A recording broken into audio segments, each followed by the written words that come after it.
AP ఉద్యోగుల DA జీవోలో ప్రభుత్వం కొన్ని మార్పులు చేసింది. రిటైర్మెంట్ సమయంలో డీఏ బకాయిలు కలిపేలా నిన్న జీవోను విడుదల చేసింది ప్రభుత్వం. ఇవాళ మళ్లీ మార్పులు చేస్తూ కొత్త జీవోను రిలీజ్ చేసింది.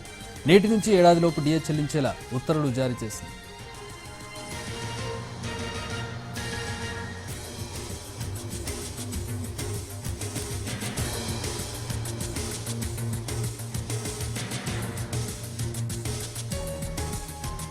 ఏపీ ఉద్యోగుల డీఏ జీవోలో ప్రభుత్వం కొన్ని మార్పులు చేసింది. రిటైర్మెంట్ సమయంలో డీఏ బకాయిలు కలిపేలా నిన్న జీవోను విడుదల చేసింది ప్రభుత్వం.